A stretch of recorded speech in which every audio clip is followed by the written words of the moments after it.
I'd like to call to order the Avalon City Council meeting of December 5th, which will also include a meeting of the City Council acting as the Avalon Housing Authority. And if we could please stand for the Pledge of Allegiance. Place your hand over your heart and begin. I pledge allegiance to the flag of the United States of America and to the republic for which it stands, one nation, under God, indivisible, with liberty and justice for all. And if you'd please remain standing, we have Father Bill from St. Catherine's of Alexandria Church here with us today. Thank you for coming. I was thinking about our city. It's a little bit like Jerusalem because the Jewish people went to the desert and they lived in tents. And your ancestors lived in tents on this island. And they were looking for a promised land, and they bought their tents and they built houses. And we look for God, and He's in our city helping us to progress in our daily lives. King Solomon, he asked for wisdom, and we ask for wisdom for all of you to guide us and to help us have better lives here on this island. Maybe it's a touchy subject, but we give God thanks for the new bonds that finally, because I was like Thomas, I didn't believe unless I saw. So anyway, may Almighty God bless us and bless our city. May the Father, the Son, and the Holy Spirit. Amen. Thank you very much. And I would like you to just remain standing just for a moment to remember Waynette Furl, who was a city employee at one time and also worked for years and years at Fred and Sally's Market. And let's take a moment.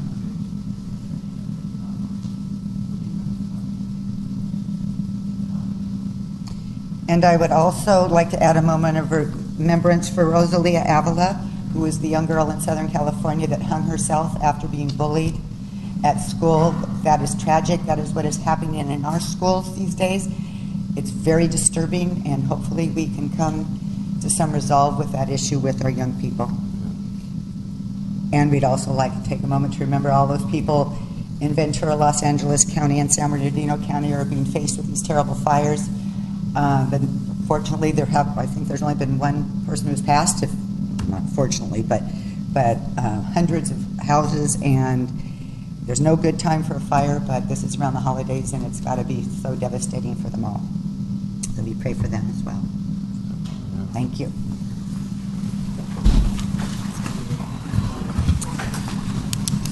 And Mrs. Ratty, may we have the roll call, please? Councilmember Cassidy? Here. Councilmember Hernandez? Here. Councilmember Sampson? Here. Mayor Pro Tem Olson? Here. And Mayor Marshall? Here. Okay, presentations. We're going to start with a presentation by CNC Development. Did you want to do any kind of an intro there, City Yes, Manager? Mayor and Council, good evening. The City of Avalon, or its Housing Authority, entered into an agreement about a year ago with CNC Development to look at opportunities for delivering on a city's commitment and promise to build quality, affordable housing. And it's been, and so what Todd and Barry, Todd's up here, Cottle, are going to discuss the path that they've taken to come to where they are today in proposing the site up at Upper Tremont. And let me just say it as a preliminary matter. The presentation will actually be divided into several portions. The first will be a discussion of what they've done, how they arrived at the general conclusions. The next portion will be dealing with evaluation of specific development sites, and there are actually 8 development sites. 5 of those sites involve the Santa Catalina Island Company, and so for that portion of the presentation, Council members Hernandez and Magoo and Cassidy will be recusing themselves from that. We'll then have questions from the council and the audience based on just those specific properties. After that's done, then we'll invite them back in for the room for questions regarding the other 3 properties as well as the overall process by which this was done. So that way we are allowed to do that under the rules for segmentation.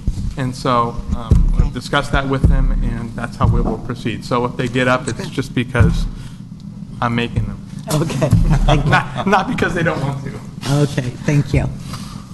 Good evening. My name is Todd Cottle. I'm with CNC Development. I'd like to thank you for having us here this evening. I have my partner, Barry Cottle, as well in the audience, but would like to take you through the presentation that we have, talking about, as David had mentioned, progress that we've made to date, kind of steps and milestones that we've gone through, and then particular piece of property that we are looking at now, evaluating for affordable housing. Within the context of what Mr. Campbell had said, if there are questions, though, that come up, I'm happy to answer any questions as I go through this presentation. And again, we'll try to keep it brief, but definitely happy to answer any questions. We put together a timeline of how the affordable housing NOFA had been issued, and then really moving up from the point in time when it was originally issued to where we are today. The City of Avalon Housing Authority had come together and put together a NOFA Notice of Funding Availability back in April of 2016. That document was put out, and in July of 2016, CNC Development responded to that, I believe, with a number of other affordable housing developers. In September of that year, we were interviewed by the Housing Authority in addition to some other developers.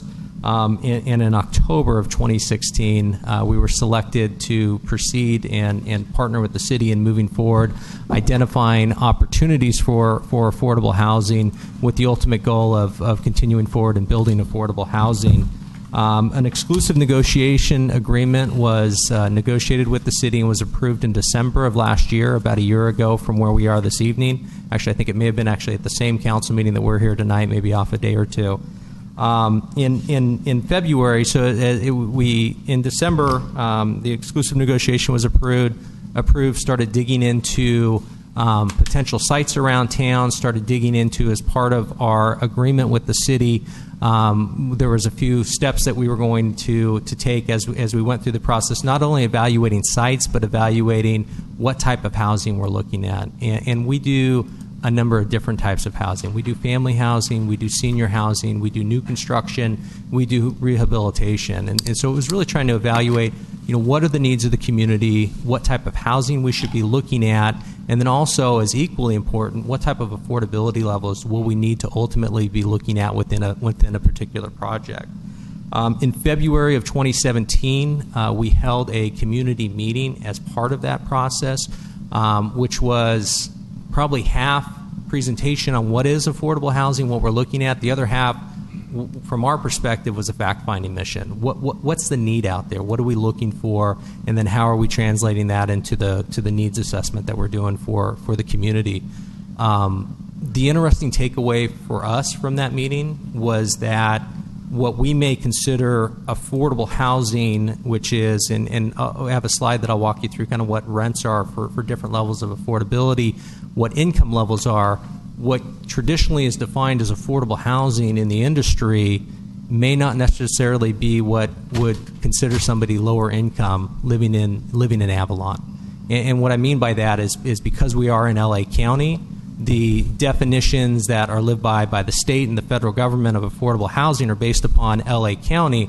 Well, the cost of living that we have here in Avalon and that you folks have is higher than what we would have on the mainland. So you may be considered not affordable or not low income on the mainland by the definition of affordable housing, but with cost of living on the island, specifically in Avalon, it's still tough to make ends meet. It's still tough to have some discretionary income at the end of the day. And so that was probably our biggest takeaway. When we went in and we talked to our market study consultant and our needs analysis consultant, we asked them not only to look at what you would traditionally define as affordable housing, but also to look at that next step that wouldn't meet the definition of affordable housing for some of the other third-party funding sources that we secure on our projects. But what's the need for that next step of the income tranches within the community? And I'll go through in a little bit more detail the results of that analysis. The analysis was provided to the city in February of 2017, and then our next step was, and as we progressed, was identifying potential sites for affordable housing. And with land constraints that we have, with ownership constraints, we evaluated a number of different sites, and we'll share those and walk you through those. As a result, as that progressed, a number of those sites were owned by the Island Company. Some of those sites were proposed to the Island Company, and actually had a site that was proposed back to us by the Island Company, which was the Upper Tremont site. That occurred in March of 2017. And then as we progressed, working through that particular site, working with the Island Company, working with our architects, working with our engineers, working with the city as well to identify what the size, what the scope of that particular site would be for affordable housing. And then as we progressed, as we got into kind of June of this last year, entering into and negotiating in part with the city, with the Island Company, an agreement that would bring that project to the table and be able to take it forward in the next step of development, which is really in the process of developing a site. Once we have the site identified or a site secured, would then be going through the entitlement process, which is the next phase that we would pursue with any project, and that's getting the project-specific entitlements, a land use change if it needs to, going through CEQA analysis for environmental.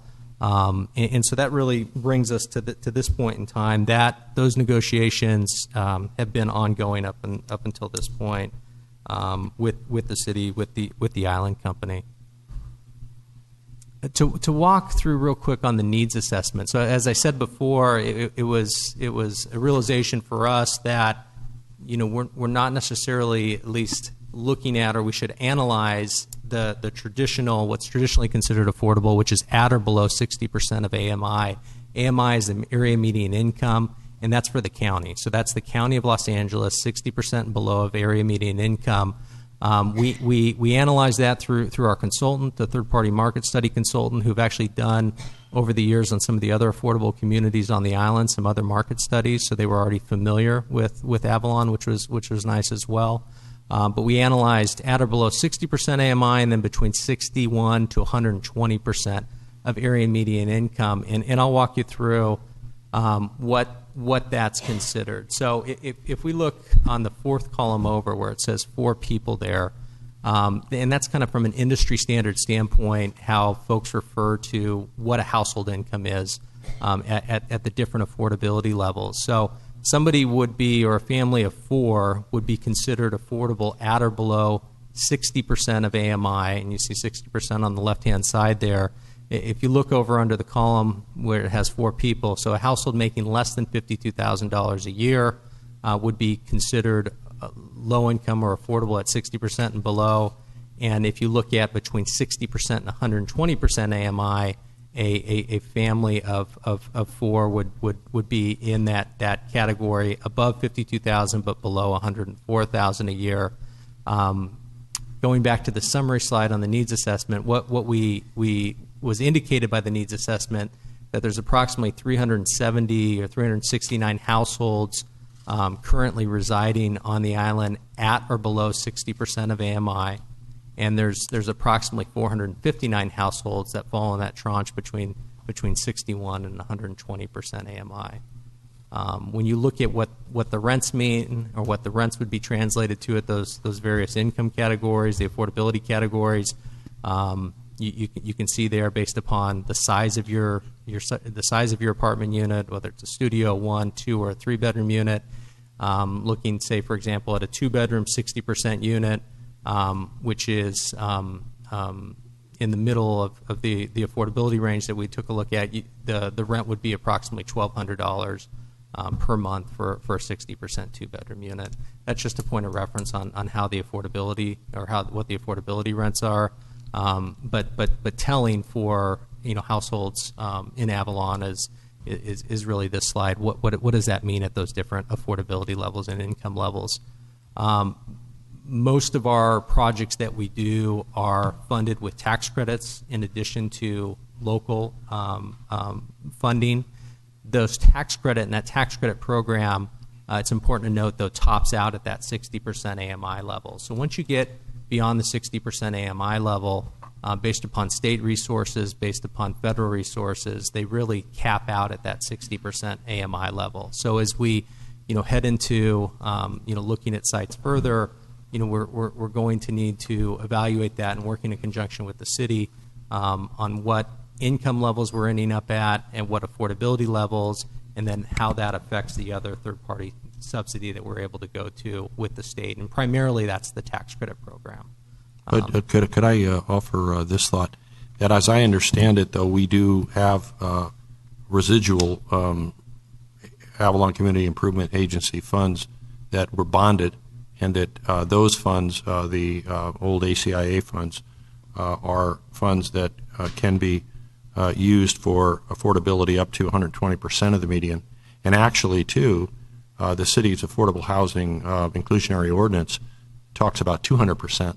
If I recall correctly, of people that would be, although that is not part of this process, but the ACIA. So there's some. What you're saying, Todd, is that you look at the 60%, which is the tax credit, but then you look at what opportunities there might be with using other resources to do for that need between 60 and 120%. There's the funding sources, the third-party funding sources that we're able to go to and seek at this point in time really tap out at that 60% AMI level. And so if you're not able to secure the tax credits and you have, say, a portion of the units that would be set between that 60 and 120% AMI, that makes it more expensive from the standpoint that the project will require additional subsidy from the city.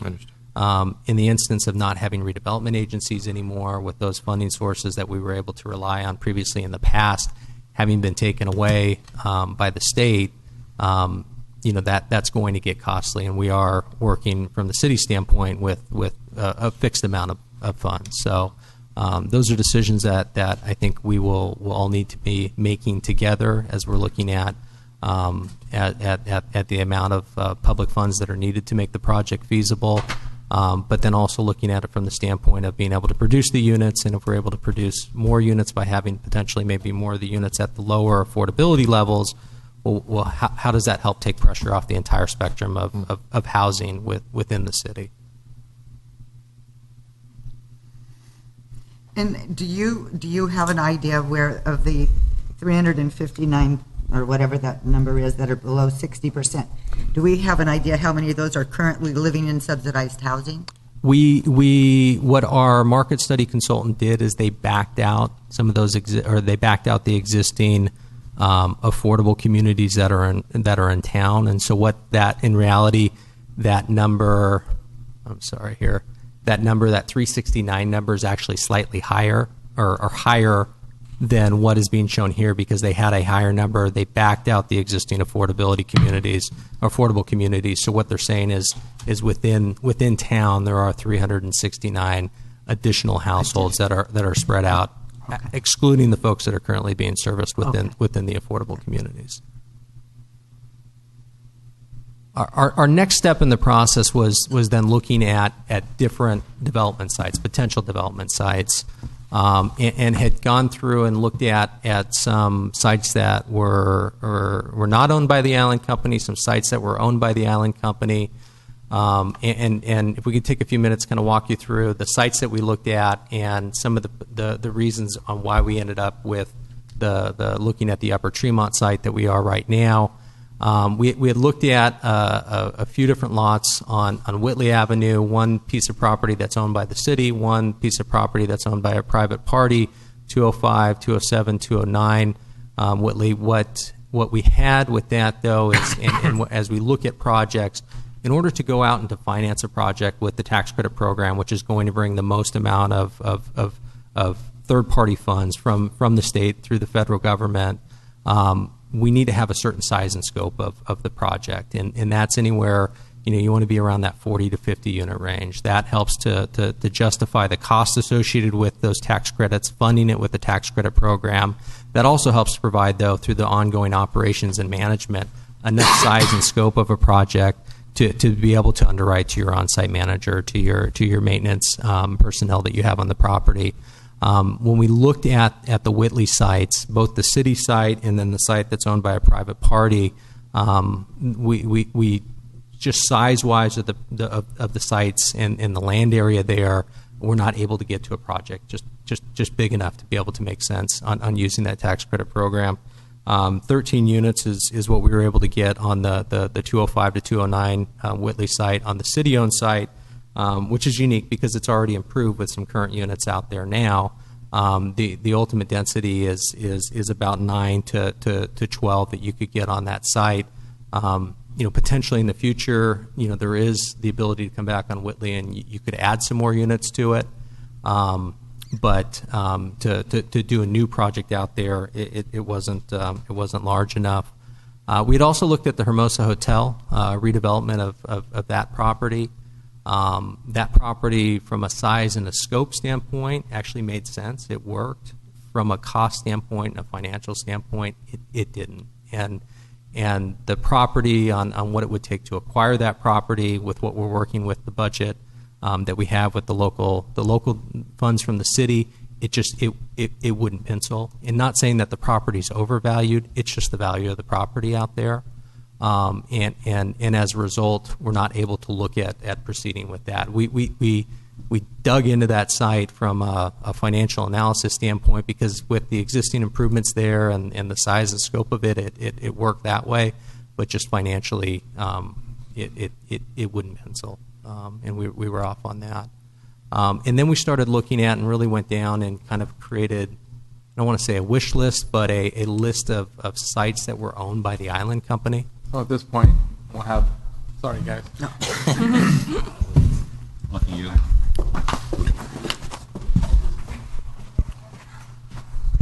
Could I just say, too, though, as I recall in the beginning, that, and you correct me here, but the inclination I had was not to look at, that I was hoping that we would have options to Island Company property, options that you could develop a site on a site. And that was initially what our conversations were about. And as they looked at sites, for example, on Marilla, I think it's a vacant site, but it's on a steep cliff there, and we even actually looked at the one next to the museum as a possible property.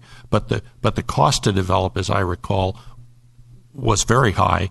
With the product type, and still, even with that, going to a denser product type, which is more expensive to build, still not getting much from a production standpoint. So what happened is that while our early conversations were about not having the Island Company as not because they're bad people or anything, just because we wanted options.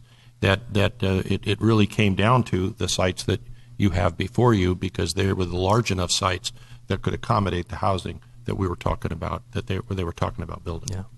And in identifying the sites that are owned by the Island Company, part of it, frankly, is us being new to Avalon, being a little naive maybe from identifying the sites initially. We looked at them from a development standpoint. And traditionally, when you're looking at developing a site, what's flat, what has good access to infrastructure. And so it was unique because we looked at it with a clean slate, not coming in, not knowing the history of a site, what was planned on a site, and really came up initially with 4 sites that we thought had the most merit. The first site was the Country Club site, or Country Club Drive site above the Holiday Inn. Had discussed that with the Island Company. Had discussed that with the city as well. That site, from a development standpoint, is something from a topography standpoint that could be feasible in the future. I think from that standpoint, that site's maybe more of a market rate standpoint, and a market rate site standpoint has some more views of the harbor, and so that was a site that we liked from a development standpoint. I don't think necessarily made sense from an Island Company standpoint.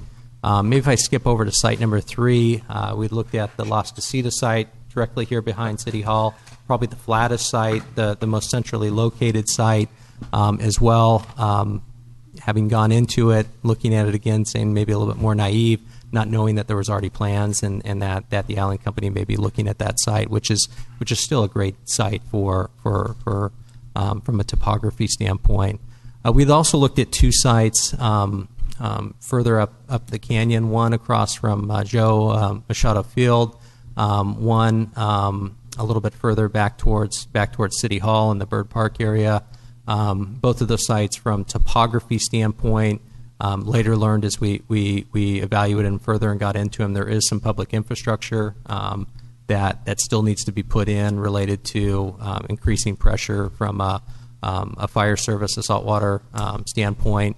As a result, though, of introducing these as concepts to the Island Company, at least to see if there was interest on their behalf, that's how we ended up with the Upper Tremont site. The Upper Tremont site was a site that was proposed actually back to us by the Island Company as an alternative for us to evaluate and for us to take a look at. And so that's how we progressed from looking at these other sites that we thought had some viability to it to looking at the Upper Tremont site, which from a development standpoint, Upper Tremont would involve the redevelopment of a portion of the housing units up there.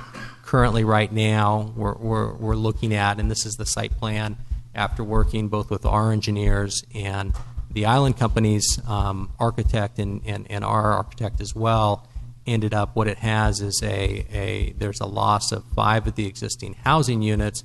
There's also, though, the creation and the carve-out of a new building pad on the west side of the property there, where there's currently some existing trees, eucalyptus trees that are there. And so that's the progression on how we got to the Upper Tremont site.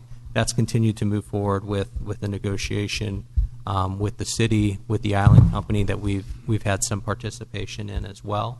But that's how we ended up with that particular location. So would like to thank you guys for your time, available to answer any questions that you may have as it relates, to this presentation or just the affordable housing in general. Mayor, if I could just add one thing, because I think there's been interest, legitimate, by members of the community regarding why, as we talk about this site, the Upper Tremont site, why the Las Casitas project, it's a company project for workforce housing. And the thought, there were a few thoughts that went through.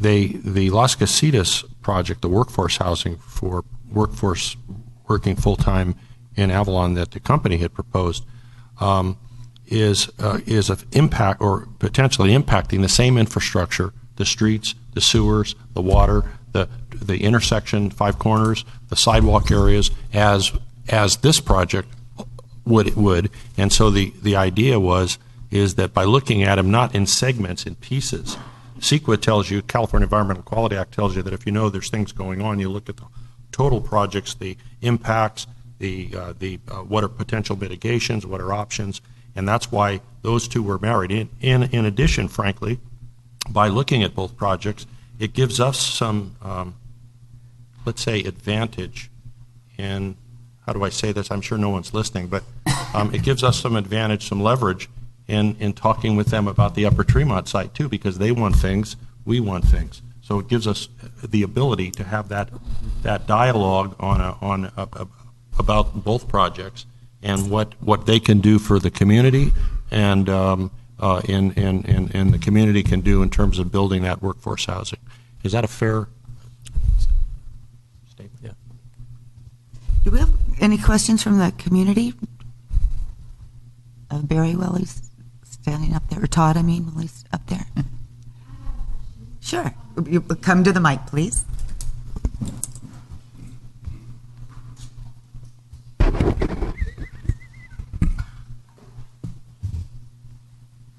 Leslie Warner, 306 Whitley. In reading the initial 30-page report that was presented to the city, I just had a question. I understand there was the primary market area that you researched. There was also the secondary market area, which included the whole island. What was the purpose of that? That's one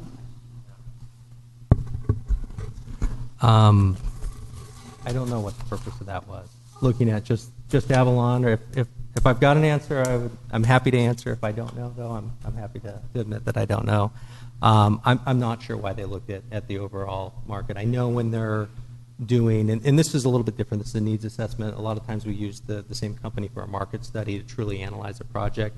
I know they'll look at your primary local market. They'll look at some of the other surrounding cities to see potentially what, if there are other folks that would come in and lease the units. That may be the reason why they looked at the overall, but I'm not 100% sure. Yeah.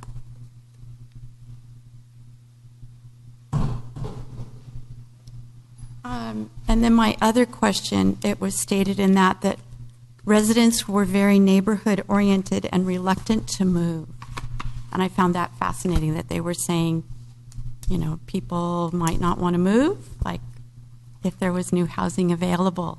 That was a very odd statement to me. And then as you're going through this, I'm still confused because you're talking about infrastructure and the impact on the community, but we don't have that in place yet. So does your reporting look at how this impacts our infrastructure on all levels as well, or is that left to the city and the CEQA and the ongoing negotiations?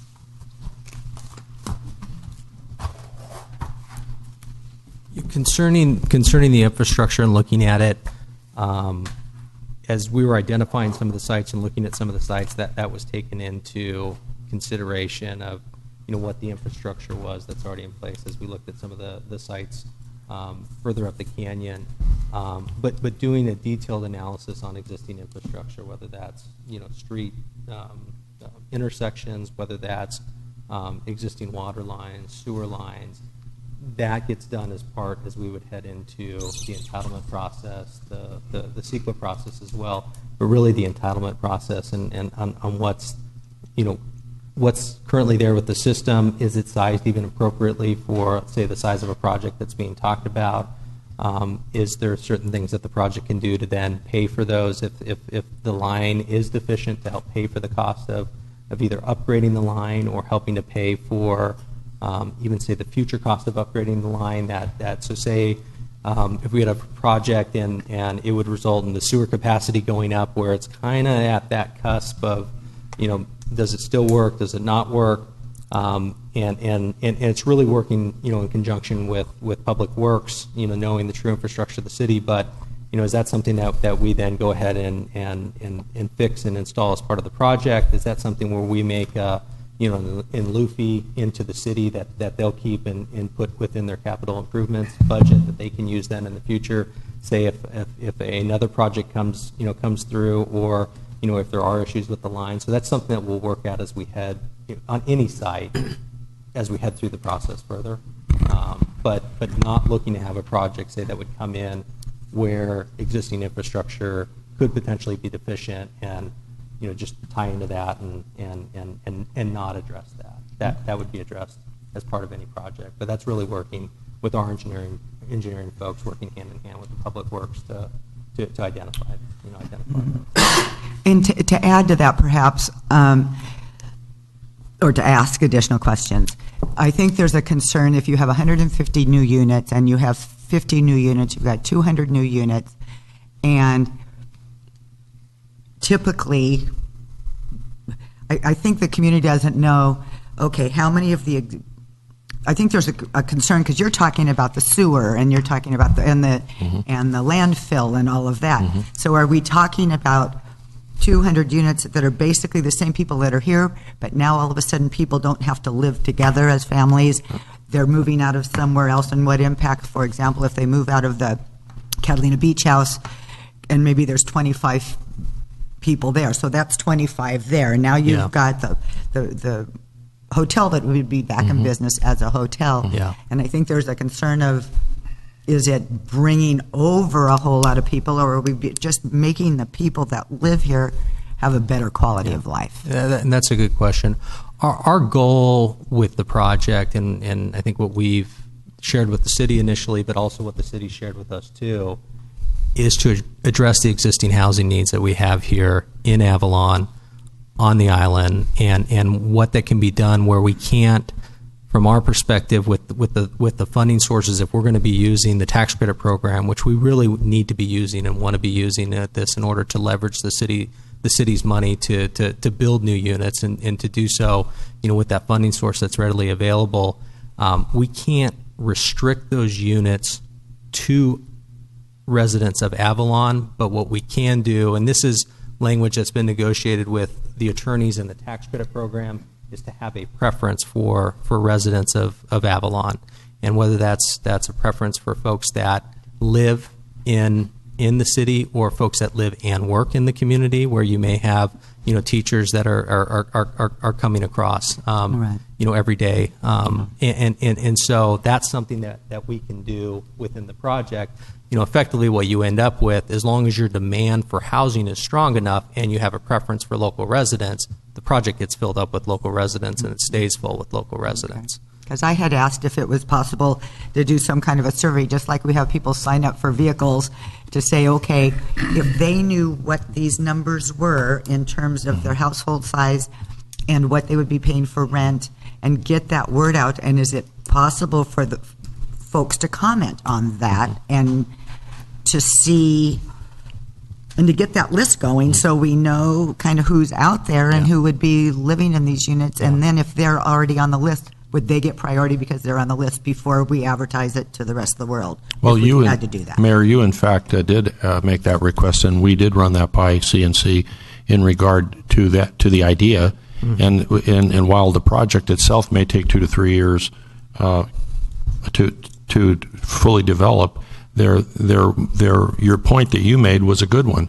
That is, what is the level of interest of people who are living in overcrowded conditions or unable to find maybe housing that's affordable? And there are a lot of them that we talk to in the service industry, in the places that we go.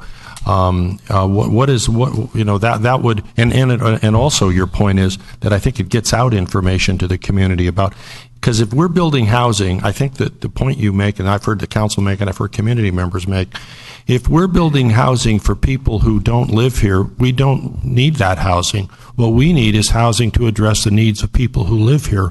And what I'm hearing, just as with the Tremont project back in 1982, that there's a preference given for people who live here. The preference is, and if there's a substantial need, that preference then will arguably would prevail. That preference would prevail, as it did with Tremont. So that's, and I think that's your point. Yeah. Yeah. And we've seen that different ways. Either it's folks that a preference for folks that already live within a city, or we've seen cities even take it further and say, it's folks that live and work within the community. Mm-hmm. And there's ways. It's easier. Well, it's easy to document both, but there's ways to document. Isn't that both. what your tax credit language says? Live and work, and there's some definitions of what it to work and live and. There is, yeah, and that's our attorney had with some other attorneys out there had worked with the tax credit program at the state to make sure that language was acceptable to them. So when you're talking about for the tax credits, it's usually that 60 and below. Correct. Yeah. And we seem to have a number of those folks.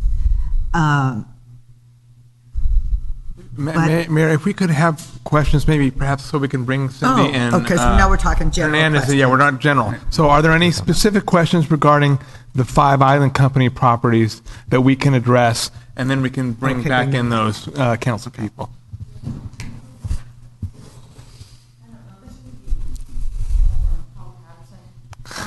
I was wondering how, if those were sites that when you spoke with the Island Company, that was what they put on the table, or is that it? I just look at people in 3 of those spots will be displaced just to make this project happen.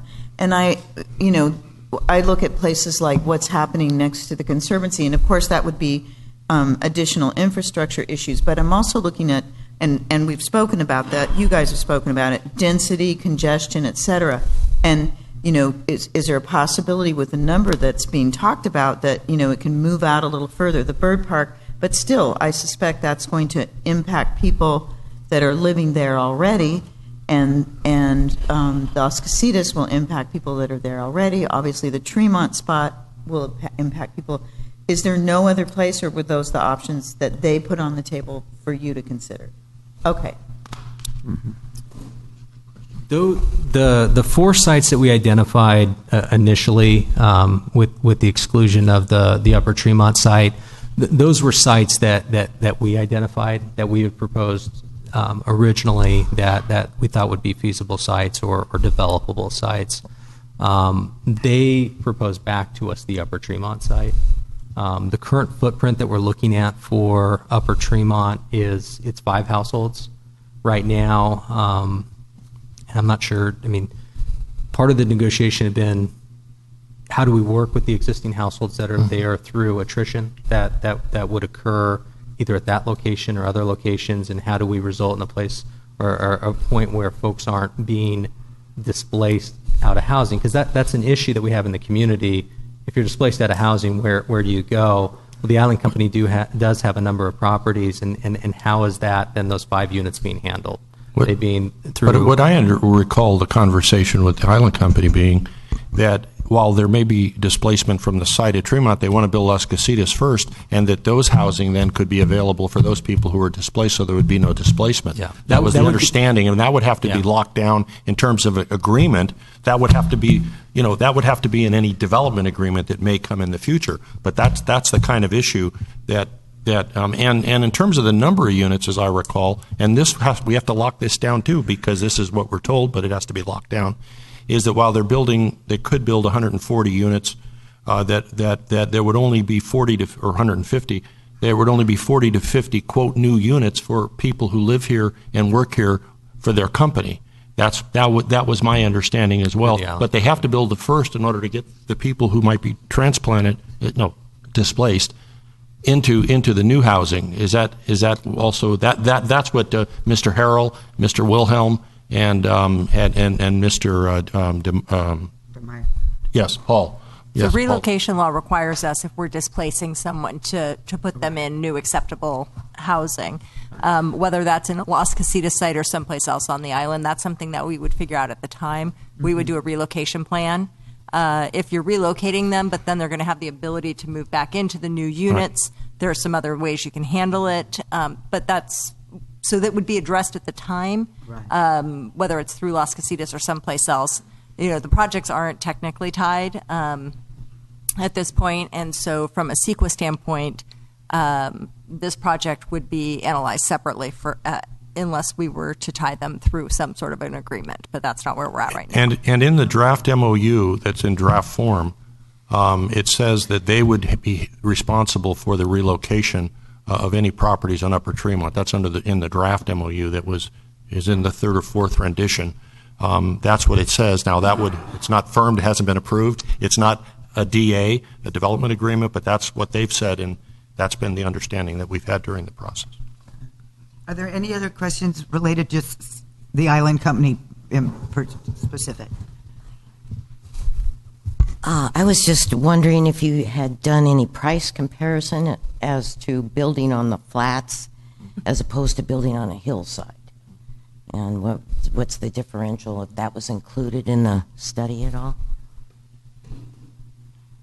No, that's a very good question. It's important because it does cost more as your topography changes or your product type that you're building changes, and that's been part of the conversations that we've been having with the Island Company as we looked at the Upper Tremont site. If I can scroll forward here real quick. If you're building with steel, if you're building with concrete as your structural element for a podium-style building, if you're building sites that terrace more, there is more expense with that. And we are, with the city having a certain amount of funds that they can use towards affordable housing, working with a limited resource, a fixed resource. And so part of the goal in looking at the site was to create a way where we're not overly complicating the types of buildings that we're building. So we're not, terracing that building within the building. We're not building into a hillside. We're not ending up with large retaining conditions, which, are expensive not only to dig the dirt out, but to secure the hillside.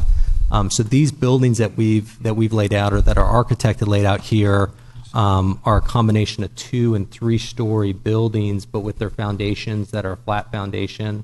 what we kind of call slab on grade. So your concrete foundation would be on the ground. You'd have units that stack on top of each other. So from a construction standpoint, it's more efficient to build. So even though we are on the hillside or further up, not on the hillside, but further up the canyon there a little bit, the way that this was laid out is to have a building pad kind of down below, a building pad a little bit further up, and then on the left-hand side there, a separate building pad that's more efficient to build. What you can't see on the flat map is the hillside itself that appears to be heavily eroded. Yeah. And it's going to need a very expensive, big retaining wall. Yeah. And you've got a lot of eucalyptus trees We've and unstable. Yeah, we've had those conversations with the island company. That's been part of the negotiation process as well. And just so we're clear, although we're focused on this site at this point, one, we don't have site control, and two, it will all be subject to CEQA analysis. So we'll be looking at and drafting mitigation measures and conditions of development that will attach to the project when it goes forward to make sure all of those issues are addressed. That's true. Allison?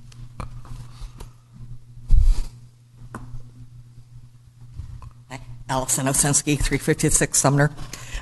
Again, I noticed on this list of potential sites is one that we've got already identified for something else, and it's that Las Casitas site. Some of you might remember this large display the Island Company put together in the arcade in 2014, January, 3.5 years ago. And one of the things they mentioned was that there's a need for better public gathering spaces, new and better recreational facilities. Specifically, these proposals include a community center and an aquatic facility. And then they mentioned that as part of this partnership agreement, the city and the SCI company would provide a site to the city that would enable the necessary space for this facility. One potential location being considered is the Field of Dreams site adjacent to the city complex. And the Las Casitas area was part of that desired location for the Pool and Rec Center complex. We need 1.5 to about 2.5 acres of land on flat land. That's the only land in this community that's available. If we start putting housing on there, this is something that's going to be lost forever to this community. We need that space for a rec center and aquatic complex, not for housing. The housing can go somewhere else. So I'd like you to please take that on behalf of the residents who would prefer a rec center and pool in that area, to please take that out of consideration.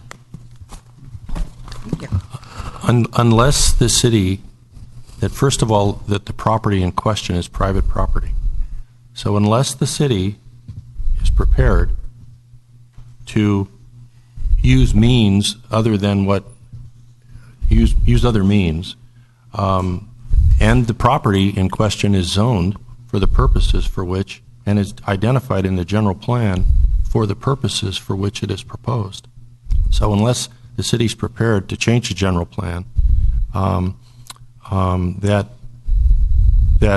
is prepared to take other measures to acquire the property, which I'm not recommending and you're not recommending, that it is designated for what it is.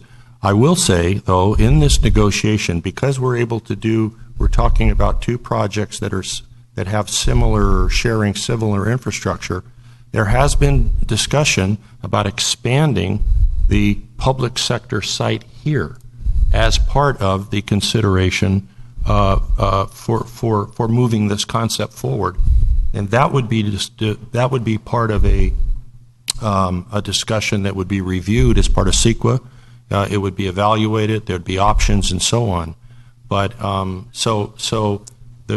the concept that was just mentioned, I don't know that all of that could be done, but we are having that discussion with the company, or have had in the past, about looking at this site and going back to an earlier concept that was mentioned about having more space for public purpose, including a recreational facility. And again, even though we're not talking about the MOU but we're not talking about it tonight.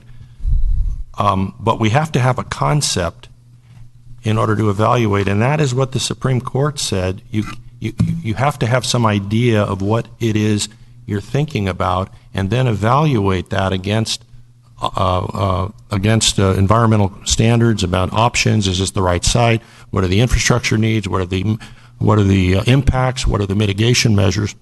But you have to have that concept first, and that's ultimately what you'll be asked to do, which of course is non-binding because you can't bind until you have the proper CEQA and so on. So, so this process, in order to get somewhere, you have to start somewhere, and that's kind of where we are right now. Is it going to be about Island Company property? Yes, it's about the Tremont property. Okay. Is Tremont Hall would disappear, right? Yes. It'd be gone. So is there a new Tremont Hall in this development? Let me tell you what has been discussed. Again, we can't lock. And I see legal counsel looking at me, staring at me. We cannot lock on this. But if Tremont Hall, in order to build this project, would have to be removed. It's an old structure. It's a very old structure. But to replace it, that's been some of this conversation. But where could it be replaced? And if so, one option might be that it would be replaced on an expanded city center site here. That's the discussion that it's not firmed up, it's not hard, but that's been the discussion by expanding the city site here, that would create more opportunity, because we have a lot of wasted space here in the Civic Center site, and if we added some additional property, you could build a 5,000 maybe square foot, I believe it's 5,000 square feet of a community facility that would be the replacement. Again, all those things have to be evaluated as part of this process that we're moving forward with. You need parking, open spaces, Yes, sir. easements, Yep. safe travel for kids Yes, sir. to and from school. Yes, sir. What I haven't heard is from the experts in the community. What I'd like to do, and what I'd like to suggest is, can we have CNC Development strictly take the property that we already have and the structures that we already have here in Avalon and see what the city of Avalon can do with the assets that we have, and improve what we have first to see where we can go from here. And then I'd like to hear from the school superintendent. I'd like to hear from the fire chief, the police chief, the hospital executives. I'd like to hear from the sewer treatment plant manager. I'd like to hear from all those people and Edison come up here. And we already know where we stand with a lot of these infrastructure needs. Is we are at the end of our rope. And that's something that I'm sure we we move together. Okay, so we have a plan, and now we start talking about infrastructure. And I just don't want to put the infrastructure in the back burner. The city is here to represent the people that live here, the people who have spent their entire lives and their entire generations, up till 5-6 generations, and that's what it's taken them to have a family residence. And the Island Company operates off their business model, off profit. Okay, so we're talking about two totally different entities here. The city's we're trying to protect what the city, or at least I am, what the city already has here, and I'm representing the needs of my constituents, which are the people who are here now. And they're concerned about the deleterious aspects of a project so big that could possibly bring in another 500 to 1,000 people in this community.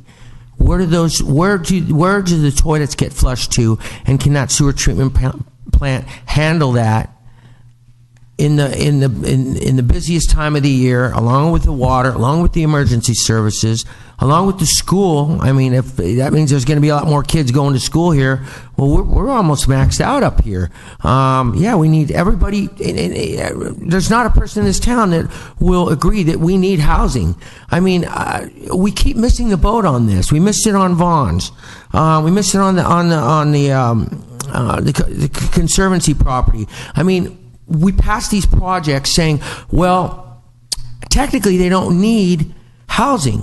But then after the thing's built, and let's see, the store's up and running, well, there's nowhere for the management to live. There's nowhere for the workers to live. They're losing good people to the fact that there's nowhere that's affordable and dignified to live. I got some real problems with the fact that we're putting the cart before before the horse first. Why don't we take our East Whitley site, take some of the money we got, see what CNC can do for us at that site, stop there, take a look at it. There's no doubt we need more housing, but to take an entire hillside and Valley of Avalon and impact the structures and the people that are already here in a negative way is saying that we don't care about them and that we're not thinking. We have no foresight, and that's something that we're supposed to have as council people. I'm really concerned about that. So I'm gonna put on the brakes on this whole thing and just say the dangling carrot looks really good. That property that we're being offered, 50 years. I'm sorry, that's not even a generation. They want us, because we got other things down the line that we're going to have to deal with. In 50 years, we're going to have to deal with the influx of all the people that have moved in here. And we're going to have to deal with the influx of our sewer treatment plant being overloaded. And our water still hasn't even been, we still haven't even got water for the people that are here already. And we've had problems with that. A hospital's got to be built. We need emergency services. We need a helicopter pad. Are we going to need more lifeguards, more sheriffs, more teachers? So those are the things that I'm bringing forward, which people have come to me and allowed me to bring their concerns forward. So it's just not appealing. It's not appealing to me. And then this whole thing about the water. This whole water thing, it's like, okay, we're going to give away half of the water in this canyon to the island company, which, hey, they're going after it. That's what they're supposed to do. They're a business, and they're pursuing their business model and what's best for that business, and that's fine. But in 50 years, we lose our land, all those the property where that land's at, and we lose half of our water in 50 years. Half our water's gone, which could be used down here. If we have a project down here that the city needs to drill, maybe that water's something that leads down to the Valley of Avalon, which just happens to be downstream from where the water's going to be drawn from. So that's a big concern of mine. Okay, so let me just put that forward. Does that prompt any more questions or any more? Can I address that? Or no. if you have if you have more, okay. I'd like you to say something about it, because there's some things that you've greatly missed on this Vaughn's project, and it's I'm sorry you put your whole heart and soul into it, but the fact that the Vaughn's project is going forward and it's still not considered a construction project, I don't know if you've walked down there. But there's machines, there's noise, there's dirt, there's dust, there's tractors. There's trees being cut down, and it's still not a construction project. I don't get that. I mean, we're splitting hairs here, and I think going into the future, we need to concentrate on what the community needs when we need it. I mean, I'm afraid we've kind of put the cart before the horse here, and I want to make sure that in the future we talk about this stuff firsthand and it's defined firsthand, because I was very clear at that Vaughn's meeting. When the construction project starts, the dust and noise mitigation measures need to be met, and they still haven't been met. They're getting there, and I'm really glad that the Vaughn's project is going forward, and it's going forward very smoothly because we got a real good professional crew out there, and we got Bob standing next to us representing the city in a way where I can be confident that all my concerns are going to be met from this point on, because I have a go-to guy, and our staff works really hard at this, and I appreciate their hard work. But I want to make sure that, Scott, you understand we need more definition from you, and we need you to carry out the concerns of the community going forward from this point. All right, so let me address this particular issue in the agreement. We had about 4 or 5 study sessions with the city about what type of housing, and as a result of that, there were some tax credits that were available for the city, and so what the city did is it entered into an agreement with CNC to look at the types of housing that could be used with the tax credits that were available. And so that's what they've done, and they have concluded that using these tax credits, you get the best bang for the buck. In other words, the state, through its tax help, is going to help build property, and they looked at various sites and said, for this purpose of this program, here are the sites that make sense to us. That was the purpose of their agreement. That was council direction after several study sessions. If now that they've got this information, we do have other sites that may not qualify for the tax credit because they're not big enough, but they may be able to be developed into smaller sites that don't use tax credits. And so we can have CNC look at those. There is an agreement to extend their agreement. We can modify that agreement to have them do this work that is not just the tax credit work, because the direction was previously, you got this tax money out there, let's try and do something that we can take advantage of that.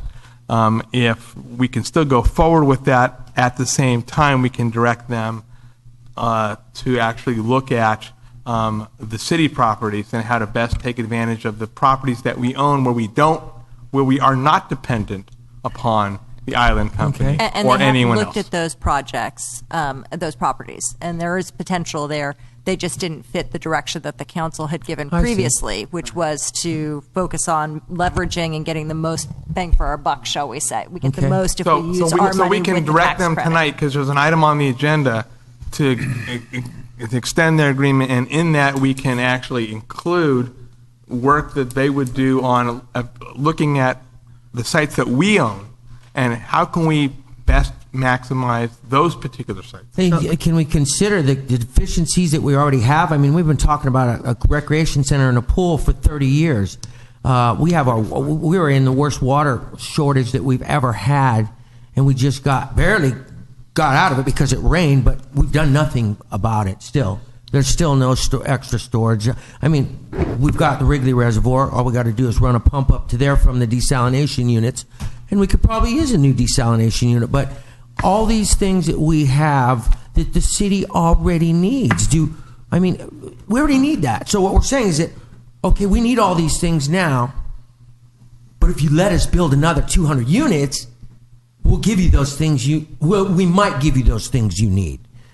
And I don't know, that deal doesn't sound too good to me. So you have Sorry. some housing money that has to be spent within a particular time frame, Mm-hmm. and if you don't, then that money will go to the county, and they'll be in charge of spending it here in our town. So we want to make sure that doesn't happen. Is that about $4 or $5 million, something I like believe that? so. I forget the exact Okay. number. Great. Our $5 East million. Whitley project is in dire need of that money. Maybe we could just build those 7 or 8 units up there and get some people So, in there, if we make some can- people happy.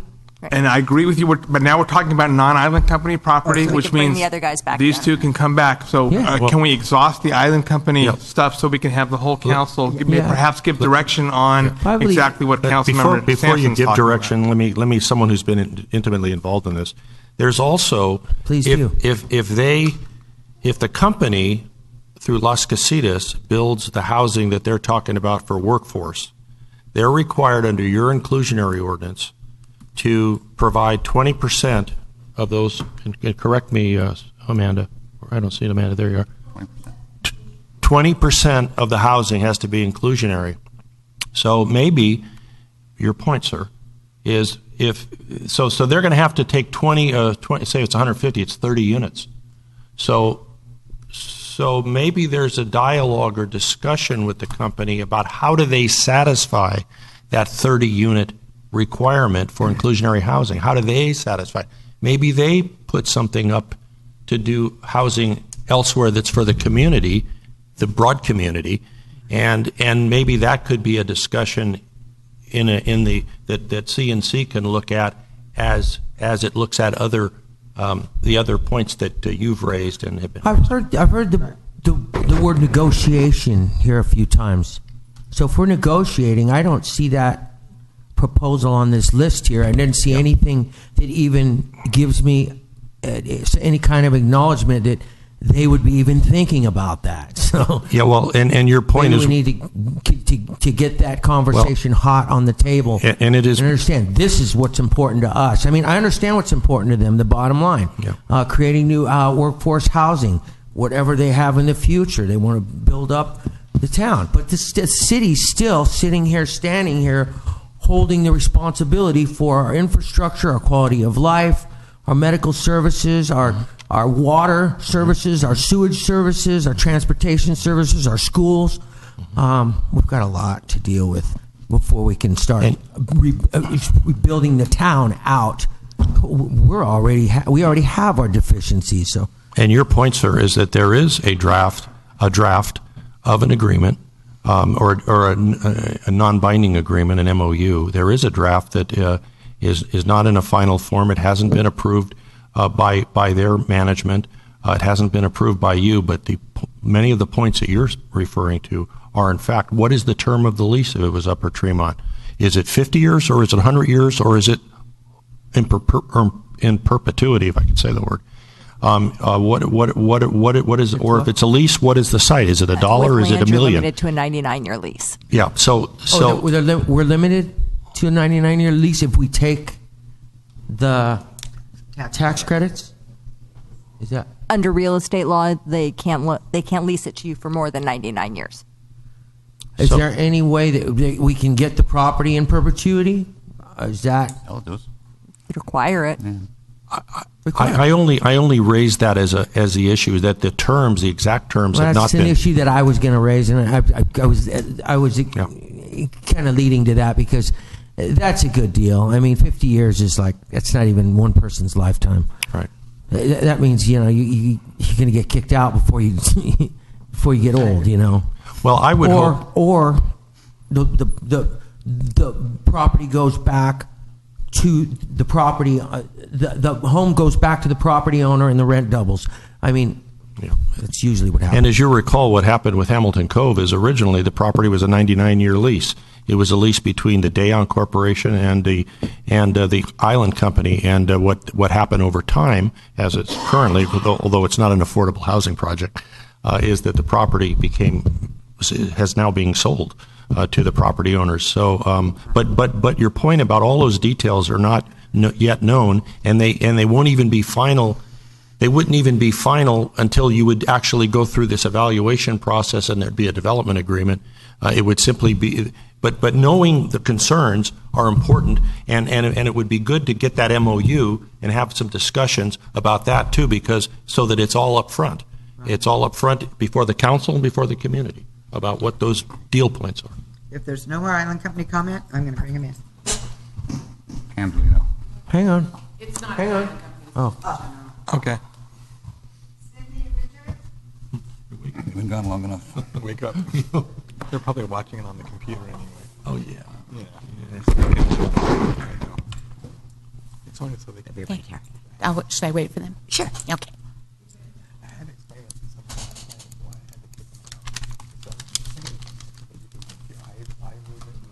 You do. So that's why you have to be.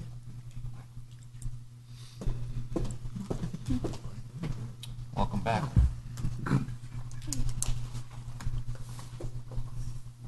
All right. Good evening. Pam Albers, 217 Calle del Sol. I just wanted to make some general observations because we're being told that it has to be 40 to 50 units. And I know that's being described as getting the most bang for your buck, but I think that also means the most buck for the bang. We had tax credit financed properties, the Bird Park and the Senior. One was 23 units, the other one was 14 units. So I think that a premise that it has to be 40 or 50 units should be questioned. And because if I walked that site yesterday, if you go up there, Tremont presents a lot of challenges in terms of retaining walls. There's all sorts of flood control issues that are going to have to be addressed. And it's just not that big. When you start envisioning people have got a golf cart, are you going to provide sufficient storage so people have a place to put things and so forth? You're going to end up with something that's really crammed into that site, I think, if you accept the premise that it has to be 40 or 50%. And the other thing is that I'm really nervous because I don't think this administration in Washington, D.C. really cares about affordable housing or people who need affordable housing.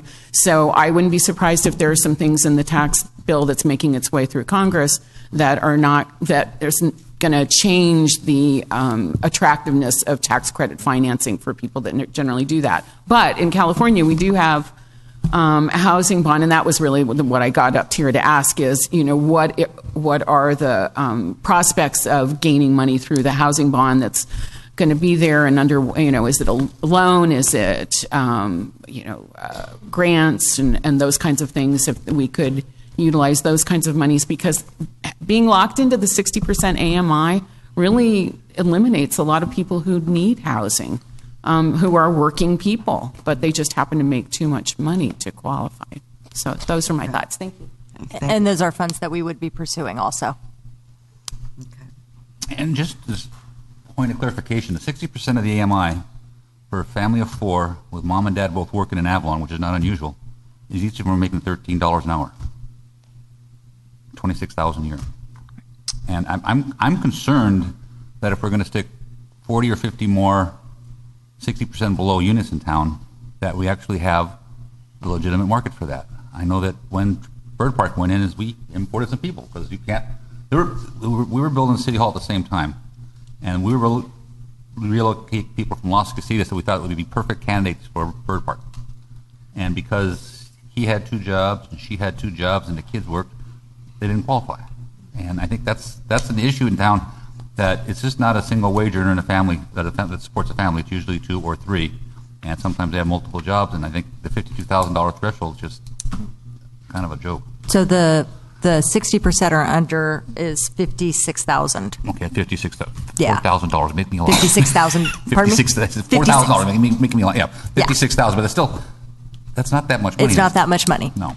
That's for a family of 4. Yeah, and if we're married to the tax credits, I'm not sure we will absorb those 40 or 50 more units in town. So the market study suggests that we will, but there'd be in the next year, assuming you approve the ENA extension, those are other issues that would get fleshed out as we identify the sites, look at all the options, the costs, and everything. This is just sort of the preliminary response. I know we were trying to get these guys back on the boat. Oh, okay. So I don't know if anybody has more questions for them. We can. No, and I just want to make the comment. We have so many people that are looking for people to work. How many are you looking? How many you need, Cindy? 4 or 5. Yeah, Island Company's got them out. So we want to have housing for a labor force because we need the labor force. And that was the original direction that you had given us, which is why the ENA was drafted as it was originally. Okay. Can I ask a question, Cindy? Yes. What are you paying people? Approximately? Oh, amongst 6 businesses, anywhere from $12 to $30 an hour. So the $12 and $13 hour people can afford to 60%, but anybody above that wouldn't qualify. I mean, And that's if they're family of 4. Yeah. rents are essentially, studio apartments. You're just dead lucky to get a studio apartment in this town for less than $1,000.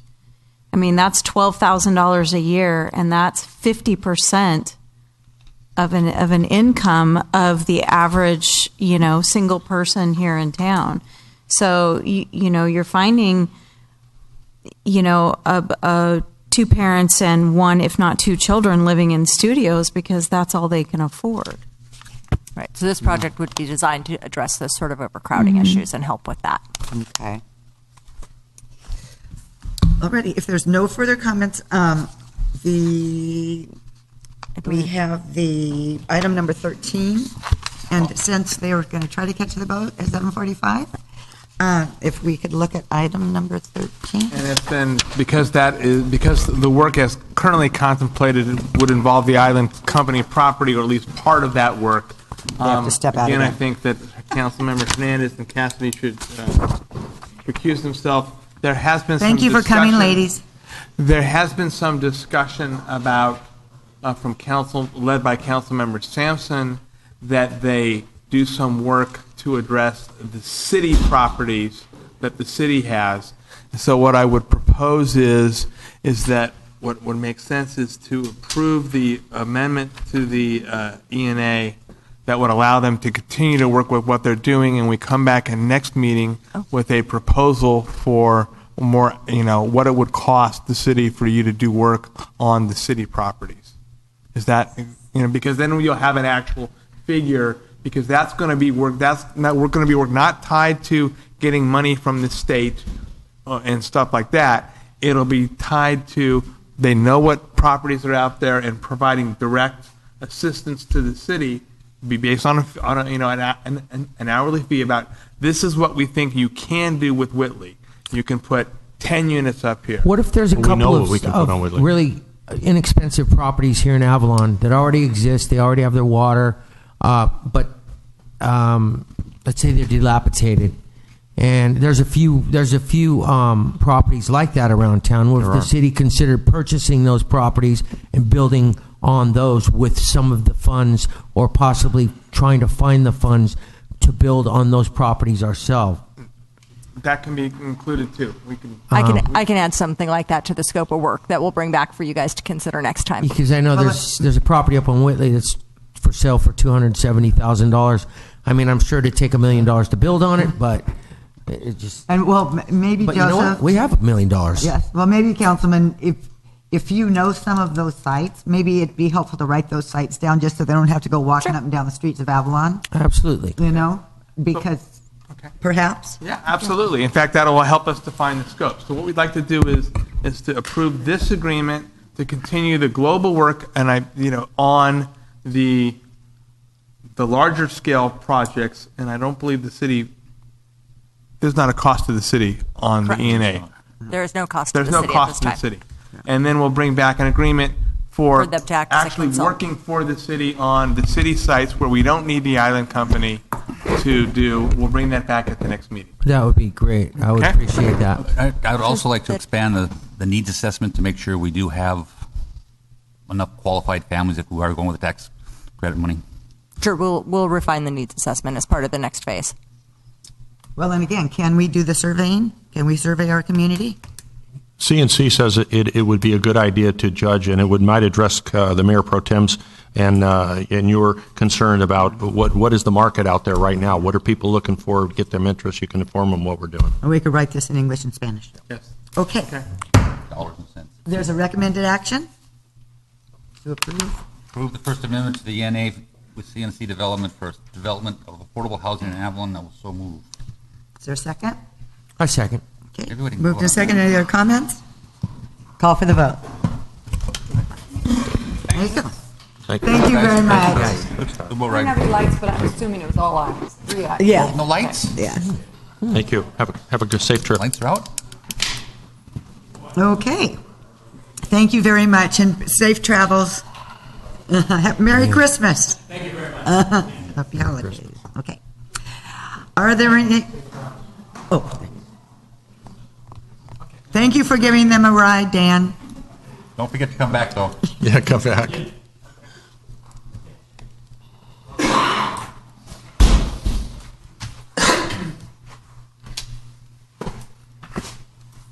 Okay. Where'd they go to dinner? No, Cindy's looking for Richard. Okay. Maybe Richard went to dinner. Are the restaurants still open? Yeah. Hey, you shop at home night? Disney down there. Okay.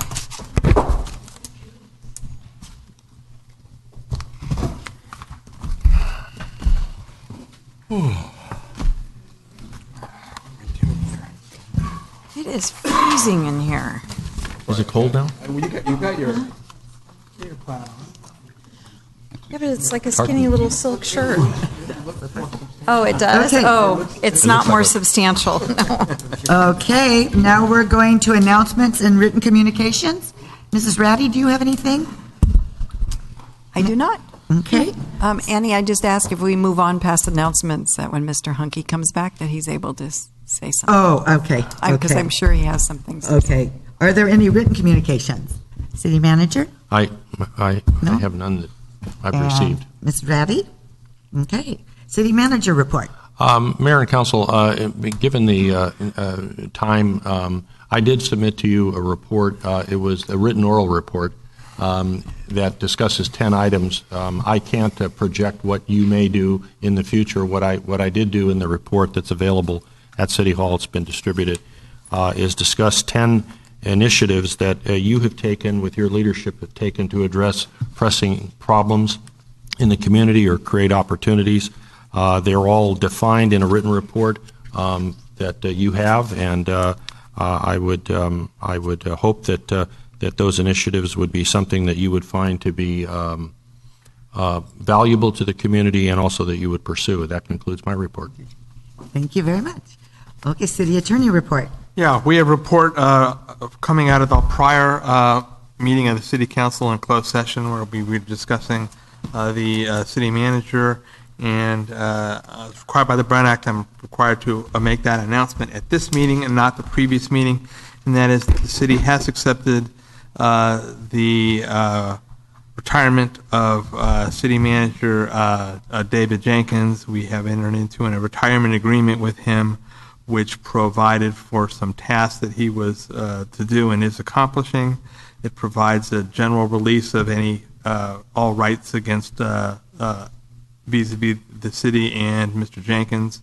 Contains a 5-month severance, which would start after December of 15th, and during that period after that, Mr. Jenkins has graciously offered his services to the city for any ongoing projects or matters that the city needs.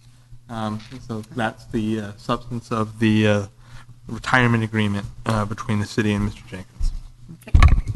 And council member reports. Who would like to begin? I'm pretty quick. I am slated to attend the Gateway Cities Gateway Cities Council of Government Board of Directors meeting tomorrow. And also just an update that I believe Edison was going to possibly come to the next council meeting and give an update, but the California Department of Water Resources will be announcing the draft award for Proposition 1 DSAL grant funding. Now it's going to be pushed to December 22nd. Oh, that's soon, though. That's good. Yeah, that's really good. So, Yes. and I'm Good luck. hoping Edison is going to come next meeting and give us an update. Right. And who's next? You're good, Richard? Councilmember Sampson? Yeah, I just want to acknowledge the foresight that Avalon Freight Service had and Vaughn to run a late barge on Sunday night because they knew that we were going to have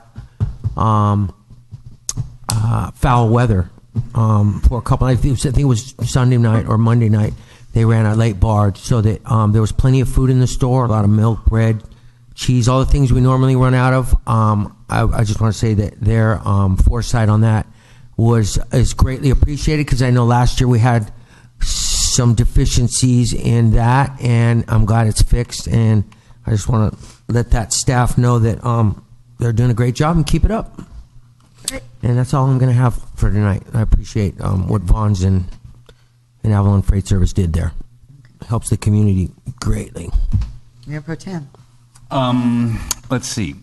Could we request of the construction crew at the new Conservancy project to, when they close Lower Terrace, to put a sign on it so that people won't drive all the way from the church to Lower Terrace to get to the end where it's blocked? That was happening today, so if they could do that, would it be cool? And did you ever get a chance to talk to the captain about the possible drug sales taking place at the Casino Point in the plaza? I did. You did. Did he say anything? I would ask that he provide what information he has on that, but yes.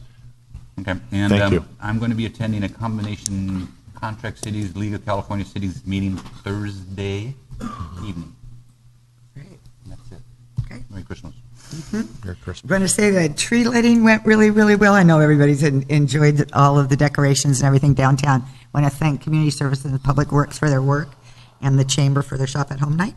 And Cindy and I had a meeting last week trying to continue to pursue the teen court and try to get a handle on what's going on up at the school and in our community. And we've got the buy-in from the captain and from members of the school at the school and the judge, which is very exciting to be working with him. So that, and Rhonda, of course, from Choices. So anyway, and the DA even, but she was on the phone the last time. So anyway, that's going really well as well. And that's it. Okay, oral communications. This is an opportunity for people from the community to speak on items that are not on the agenda.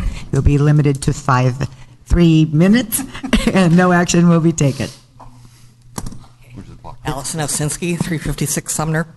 I just wanted to bring up the point that I work as an aquatic consultant, and typically when I work with communities, some of who are smaller and poorer than this community, from first meeting to first splash is typically 2 years. This pool committee is going on 40 years. This is ridiculous. We need to do something about this and not just talk about it in April when everyone's running for re-election. We really need to do something. Apparently, the Island Company is reneging on their agreement again with providing land, even though they tell us all the time they're going to. They haven't done what they should do, which is to provide the land, and they really should build it for the community. But in the meantime, I was wondering, has anybody contacted the county? Has anybody called our supervisor, Janice Hahn, and talked to her about why we're the only community in LA County that does not have a pool and rec center? We pay taxes too. Where's our pool and rec center?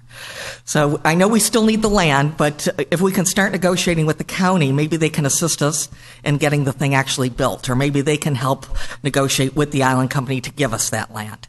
I don't want to be talking about this in year 45. Let's do something about this already. So I'd appreciate it if somebody would make an effort to contact the county and see if they can get some assistance to help us with this project. Thank you. And other oral communications. Okay, and when Dan comes back, we'll get back to Dan. Okay, consent calendar. Thank you, Mayor and Council.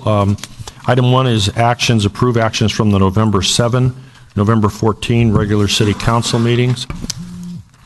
Item number 2 is the expenditures. Recommend approve total expenditures amount of $2,364,703.02. Item number 3 is to receive and accept the Catalina Island Chamber of Commerce audited fiscal year 17 financial report.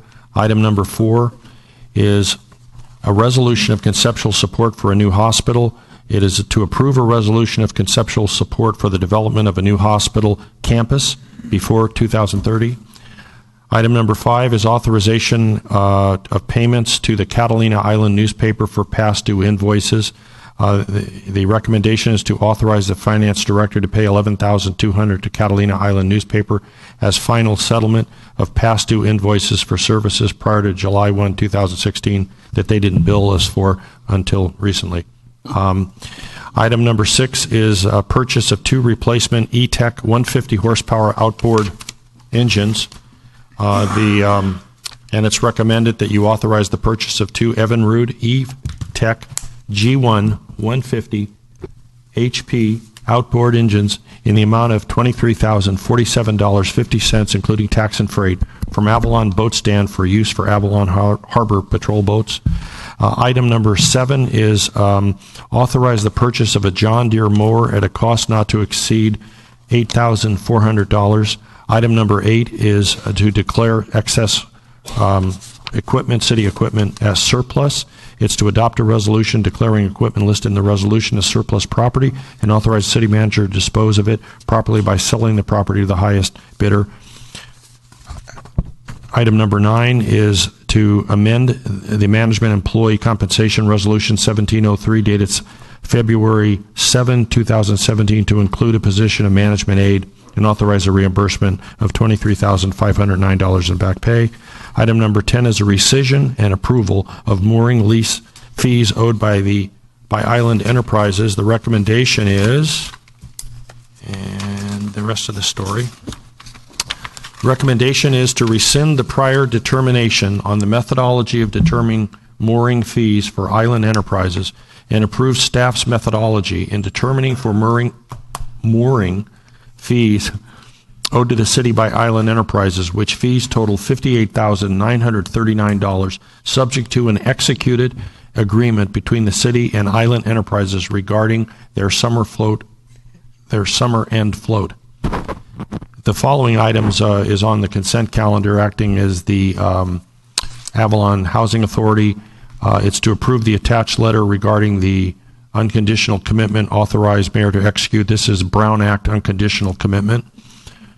And I believe that concludes the consent calendar. Is there any items that the council would like to pull or question? I just have one quick question, but I don't need to pull it. Okay. And that was the mower a budgeted item from Public Works? Perfect. Thank you. Thank you. And I just have a comment on item 5, which is the payment Catalina Islander. It's just really kind of hard for me to believe that we know we put articles in the paper all the time and nobody questions we didn't have a bill. I mean, that just kind of floors me a little bit. And is there no statute of limitations on how far back we can go to pay that debt? 4 years. And this goes back to 2010. Yeah, this was negotiated down, though, in Mayor, from an original bill of about 23,000. About 23,000. It was much higher. Okay, all right. And then on item number 9,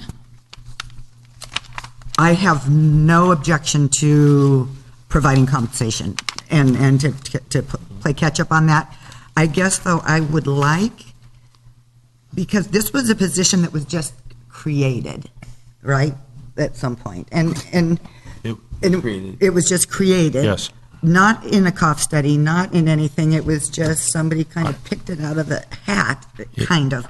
And I just want to make sure that what that job description is and what the person is doing, because I know that that position has changed somewhat in what their level of responsibility is. So I just, going forward, I would just like to say, no problem with the payment. It's just, is that job and that position aligned properly? And it is now, and you are correct that the position was created prior to my arrival in July of 2016. It was created actually in, I believe, in 2015. However, the individual at the time was performing duties that were recognized by the cough study as a higher level of duties.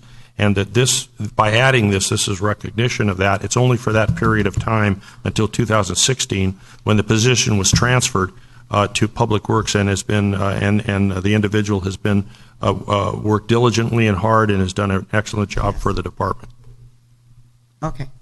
If there's no need to look at it, I just wanted to make sure that is it really a proper title? Well, it is. It is in the current title is this is what the previous title was, which is no longer the title of the individual because they were moved to Public Works. And now it's a senior administrative assistant. Yes, ma'am. Yes, okay. Mayor. Thank you. I wonder. Okay, sorry, I didn't understand that. Okay, that's all I had. So, may we have a motion to accept the consent calendar? I make a motion to approve items 1 through 10 on the consent calendar. And item number 11 as well. And 11 as well? Yeah, that was the Housing Authority. Oh, yeah. Okay, I see it. 1 through 11, please. And I'm sorry, I did. Go ahead. I just said wonderful 10. 1 pull 10. Okay. Make a 9 and 11. Yeah. Okay. You want to pull 10? There's a motion for items to approve items 1 through 11. Minus number 10. Minus 9 and 10. Is there a second? 9 and 10? Any questions? I'll second. No, just 10. I think it's just 10, isn't it? We're not. Yeah, just 10. Yeah, Just 10. just 10. Call for the vote. Wait, who was this? I second. All ayes. Item number 10. I have an issue of fairness here about going back and billing something that nobody's expecting to see. I think Bob, at the last meeting, suggested that we negotiate something for going forward basis and look at what was done, because there was no agreement that was ever in place until we got done meeting into September. And I think it's just wrong to go out there and do that. That's my personal feeling. I think we should stick with staff recommendation, period. That was the thing from the get-go, and we've been kicking this horse for quite a few months now. I think we should honor our department head's wishes and stick with staff recommendation, period. My opinion. Is there a motion? Are you turning that into a motion? I'd like to make a motion that we go ahead and take staff recommendation on item number 10. Okay. A second. Okay, further comment? Call for the vote. Oh. If you're an aye vote, you're on aye. So 4 ayes and 1 no. Councilmember Olson. Okay, thank you. Okay, general business. We're moving right along now. Item number 13. Oh, 13, 12. No, we already did. Oh, I'm sorry. I misread it. The only action item is item number 12. Can we excuse the hospital people since? Yes, the hospital people can go. Oh, but I did want to say, Jason, and the people that are in the audience, you probably already know that, but because he's already been, and I know Judy's been doing it too, getting people. There is the initiative, and there is we have on the desk, if anybody hasn't signed it, by signing it, you're just saying it's okay to put it on the ballot, whether you approve it or whether you vote for it or not. So I think everybody who has initiative or whatever deserves that right to have it voted on by the public. So it is sitting over there if you haven't signed it, and if you are a registered voter. Yes, and Mayor, thank you for clarifying that for an initiative in the city limits, it's a requirement that you be an elector of the city, that is a voter in the city of Avalon. So it's important for people who are circulating the petition, and it's important for people who sign the petition knowing that they be registered voters, as you say. Okay. All righty. Item number 12. So item number 12 is brought to you with your council's request. It is to consider whether you want to direct staff to bring forward a ordinance which would change the time of the city council meetings from 6 o'clock to 5, and whether in that ordinance you would like to provide any provision that would perhaps say a new item cannot be introduced after 10 o'clock, and then it would carry over to the next council meeting. Many cities have provisions that say after a certain time period the meeting's over, and any item that is not advanced and started before 10 comes to the next council meeting. Right. That's one option that you have. Okay. It's up to you to have a discussion. You direct us. We'll come back at the next meeting with an ordinance of your choice. Okay. Well, I'm the one who brought this up, so I guess I'll start. I guess with this time change, it really is, it's cold and it's miserable. And that's not the only reason. And we go to 11 and 11:30. So, not often. But, the other thing, though, because I know there's been some concern about what about the people that work and that kind of thing. But first of all, when I look out on the audience, most of the people that I see here, fortunately, don't work. No, but okay. So I mean, number one, we're helping the city employees because they're already here, so we're already working, so they don't have to go home and then come back. So I think about the city employees. I think about the people that come from the mainland and come to meetings. If we start earlier, perhaps they can be guaranteed getting on that 7:45 boat, and they don't have to pay for hotel rooms, or we don't have to pay for hotel rooms for them. Number two, the majority of the people in the audience don't seem to be working, and we appreciate their participation. And for those, if you are a business person and you have something on the agenda, you're going to be there because that's your job to kind of get your, take care of your business. Also, for those people, some people say, well, everybody works till 5 or 6. If people at home, if they don't have a computer, they have a phone. And if they're concerned with city politics, if there's a way for them to get the agenda either on the phone or at City Hall, they can read what the issue is, and if they're concerned, they can make that provision to be able to not provision, whatever the word is, make arrangements to be able to be here. So because of those reasons, I would like to change the meeting to 5, and if we want to set a time limit for no more than 5 hours, the other thing we can do is change the way it's presented in here, so we could do consent items, we could do our reports at the end, and get to the meat and the potatoes, or we could say all closed session things happen at 5 first. That doesn't solve the situation with the city employees necessarily, but so we could definitely tweak it a lot. You can also set time certain. on items if there were items that you knew that people were available at a certain time, or they wouldn't be available until, so you could set a time certain. Yeah. Of course. Yeah, so yes. these are all those things. Yes, that's another very good point. So really, the only thing in the ordinance is the time period, and if you want to put in the ordinance that the meeting has to end at 5 hours after it starts, or that no item. With respect to adjusting the actual calendar, like putting inside council items, you can just direct staff to do that. That doesn't need to be in an ordinance. Okay. But we could come back with an ordinance, and then anything else as a policy that you want to consider for how the agenda is put together and the order of the agenda. Okay. And it gives those people who want to get something to eat, at least they can get something to eat by 10 o'clock. Can't guarantee there's any place to eat at 11 or 11:30. But anyway, discussion? I think it's valuable to change the meeting time. I mean, most of us up here are working all day, and there's a lot of things that we could do at 5, like our closed session items that don't involve the public, and we can do those first, and then start a regularly scheduled meeting at 6, which is what it is now. And moving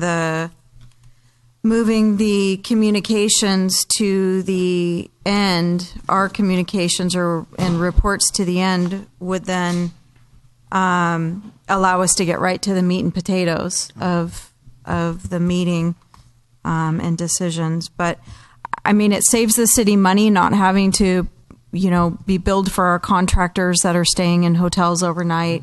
I think that that's really helpful. I am concerned, though, because we brought this up a year or two ago, and we did hear from community members that were saying, one, okay. So I'm willing to go either way with it. I think there's some value to going early. What I was going to say is, I would like us to follow our policies, though, and however we can work together to do that. Our policy is a 3-minute time limit for oral communications, and I believe we've been so lenient because we feel that everybody who comes before us and wants to say something, their comments are very valid. However, I think there's an opportunity to read through comments a few times and try to keep it within the 3-minute limit, maybe, bullet pointing. So that might be helpful. And then, discussion items when we're to that point, having members of the community who want to participate on subjects.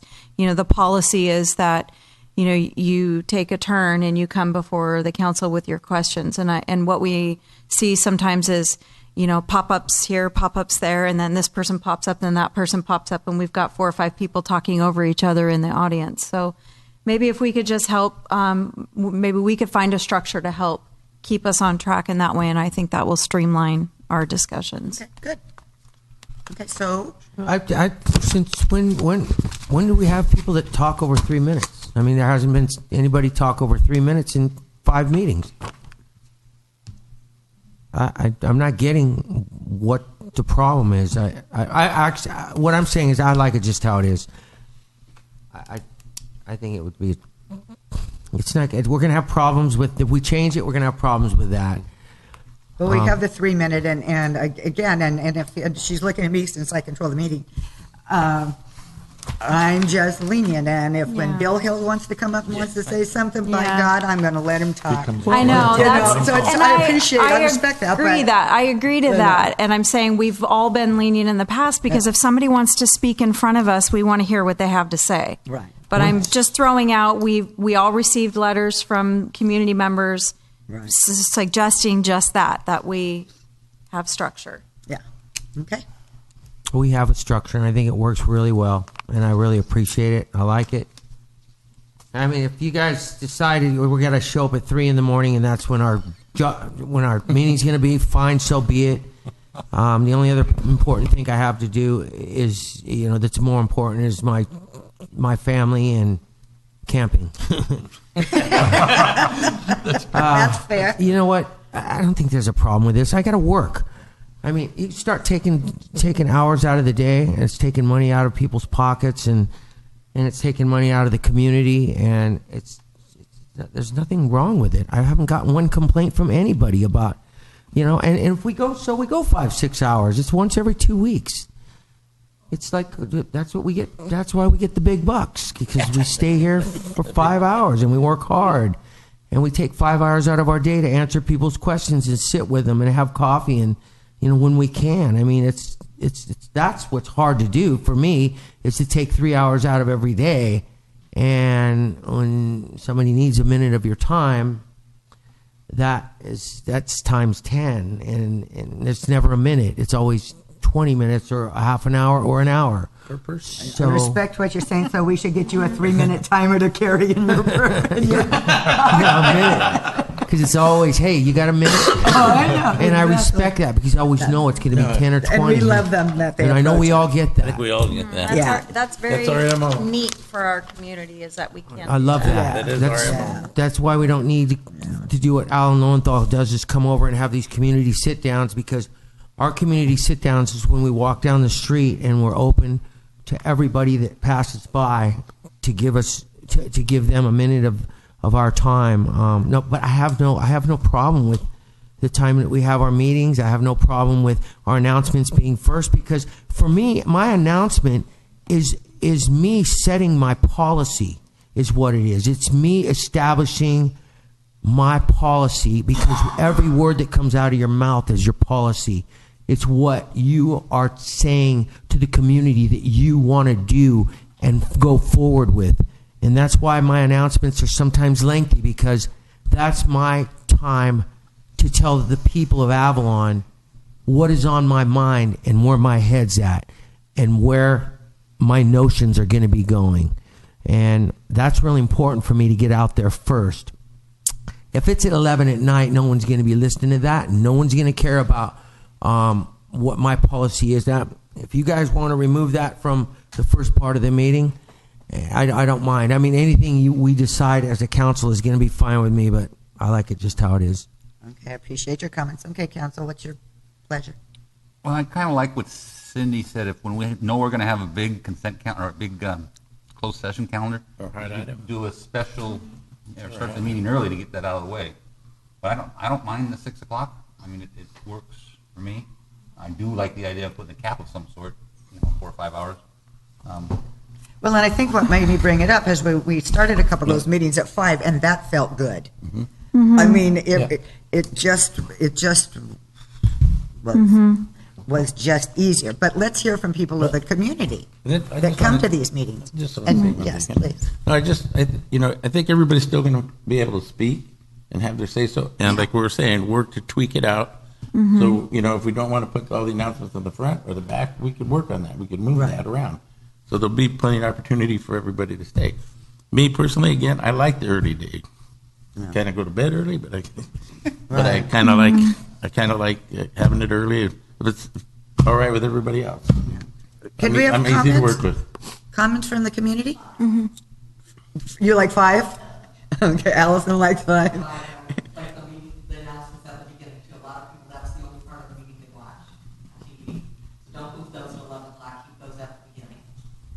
Oh, okay, okay, okay.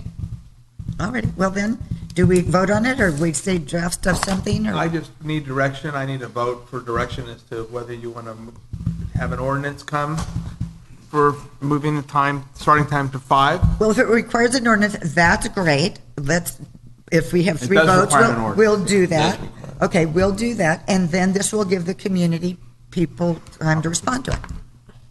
And if they don't like it, then we just won't adopt it. Right. Okay. Okay. Do you want to, and the ordinance will just address the starting time? Do we have to address the limit, the 5-hour limit? I can put it in the ordinance, or you can have the discussion. Or can that just be something we kind of agree amongst ourselves? The council can set that, I think. You can set that on an agenda. Yeah. Don't have to put it in the ordinance. We can try to work with that. And then if an ordinance, it's ironclad. Okay. But that was still workable. It's still workable. Again, you can set your policies and how you want to. Well, and then we can look at them because, like, there are some issues that, yeah, we don't want to talk about them at 10:30 or 11 o'clock at night. And then if we need, or maybe when we're putting together. What issues are those? Well, what's that? What issues don't we want to talk about at 11 at night? I mean, No, we some- got to be on our toes. Oh, I agree, but some of them are kind of intense, and I think all that is a matter of working with Denise and when putting together the agenda, the stuff that we know is going to be. This is going to kill me. What? That means I got to get off work at 3 in the afternoon, take a shower at 4, by 4, and then get up here. It's going to kill me. Okay, we're going to put the ordinance together. If there's 3 to put the ordinance together, and then it'll be something that's voted on, and Well, we'll get. it's obvious everybody wants to do it. I think that's why most people who run for council are retired, because they don't have to work. They just come to the meeting and that's their job. So, Mr. Stamps, I'm going to defer to you. I work So 7 will be days the a vote week. against I work changing 7 it. days a week from 7 or Thank 8 you, o'clock sir. in the morning until whenever. Well, is I there work. 3 ayes to put the ordinance together? Do we have to make a motion to put? Yeah. Okay, is there a motion? I'll make the motion since it's my idea. Is there a second? Can you wait? What? State your motion, please. There's a motion to draft an ordinance to start the council meetings at 5 o'clock. Okay. And all closed session items go first. We don't have to put that. Oh, we don't have to do that. okay. And Got so it. let me give you an We don't have example. to do that. If you just start the meeting at 5, gives let's just us say that a opportunity to- particular meeting, there's some litigation out there, and the attorneys, they have to be, they have some meeting, you want them here, but you don't want to just pay for them overnight. For that meeting, we could have closed sessions at the beginning. Or if you have people that need to come here for real estate negotiations, and you want to get them over and done with, you do that. But we're not going to set. It'll be meeting by meeting, just like we do right now. Okay. The only thing we're going to propose in the ordinance is the start time. Okay. So there's a motion. Is there? I'll second it. Okay. Further comment? Call for the vote. 3 ayes, Marshall, Cassidy, Hernandez, 2 noes, Sampson and Olson. Okay. When it comes back, we'll see what we do. Okay. Okay. Now we're going into closed session. Okay. We have 4 closed sessions. Jimmy Joe. Oh, I get 5 minutes. Let's start it. Ready? 3 minutes. You get Oh, 2.5 3 minutes. now. Oh, and also we needed, because Dan wasn't here for announcements, and Dan needs to make an announcement, we thought too, perhaps.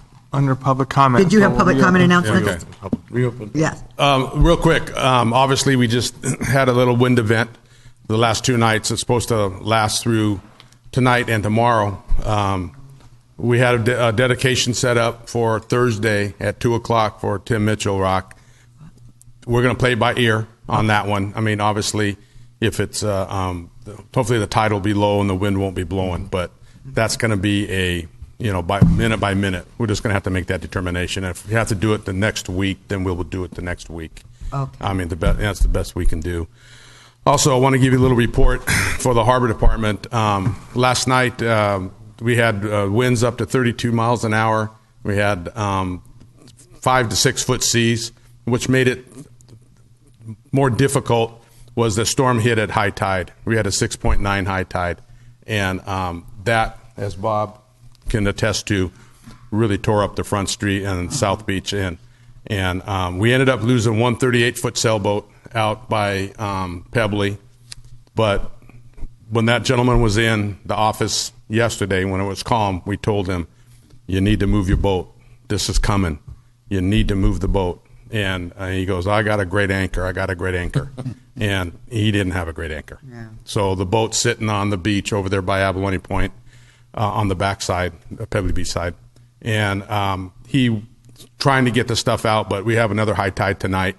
I suspect that boat's going to get beat up pretty good tonight too. So we lost one small skiff in the harbor, but I think the important thing is the shout out to my crew that prepared for it. We had all the docks out the day and night before.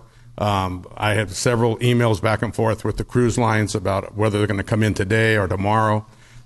We finally decided they're not coming in today, but by 10 o'clock last night, we had all our docks off the pier.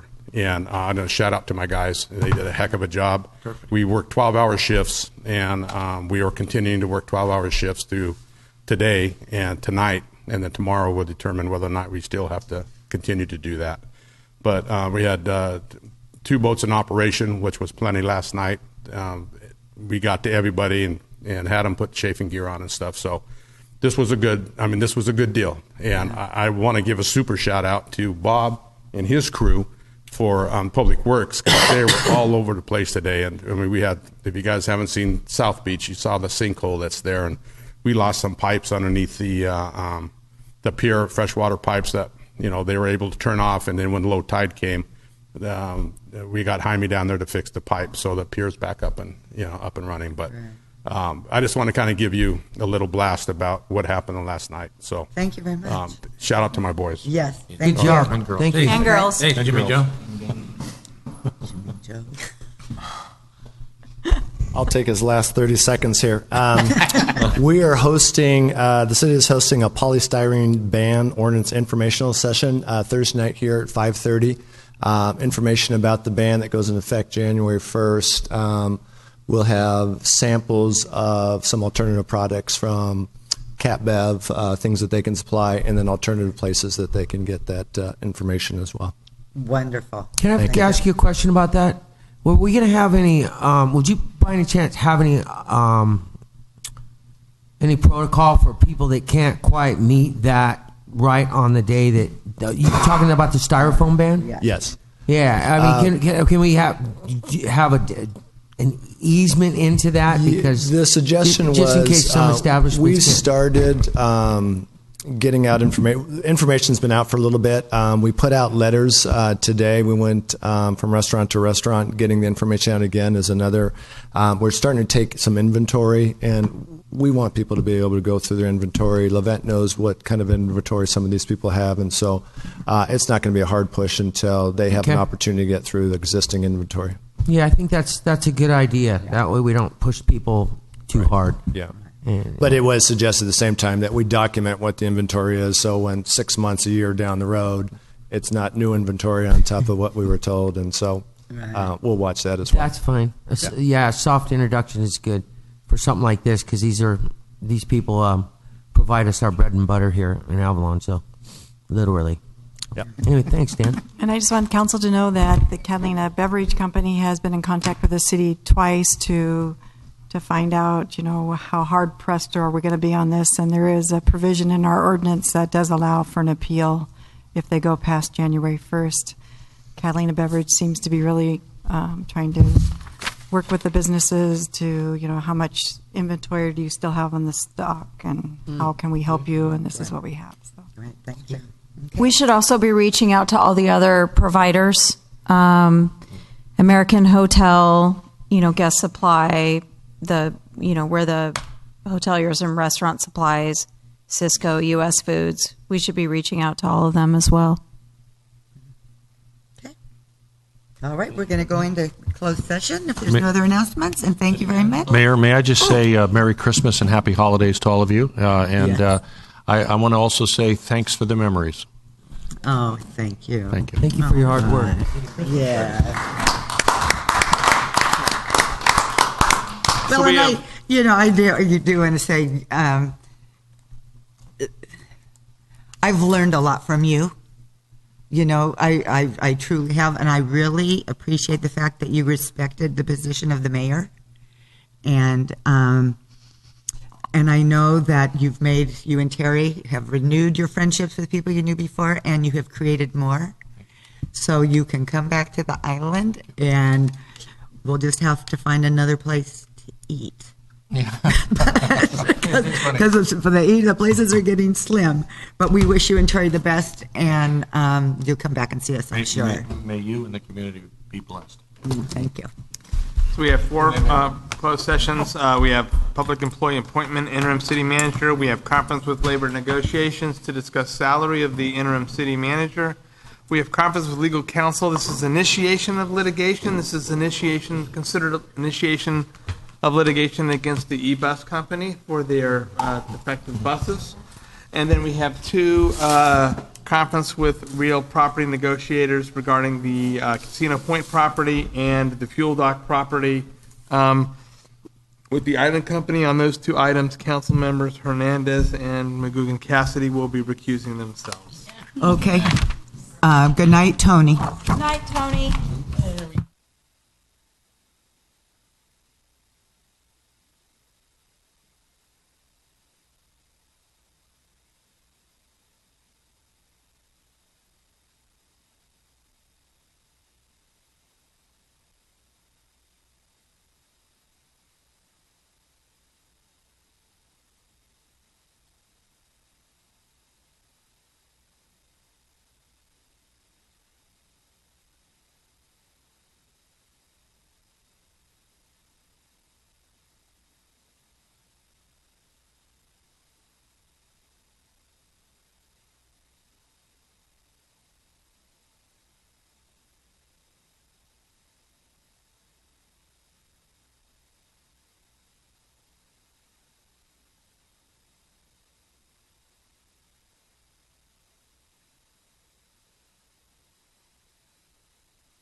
I got your back on that one, girl.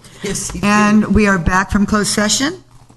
We had action on 2 items. On item number 1, Denise Ratty was appointed to be the interim city manager, and the agreement will come back to the next council meeting on the terms of that. And on item number 3, the council, and that was a unanimous action. Item number 3 was also a unanimous action to authorize the city attorney's office to take all legal steps against eBus Inc., including the initiation of litigation to make certain that the 3 buses are fully operational and that the city is reimbursed for all costs it has incurred. Okay. And meeting's adjourned. Thank you.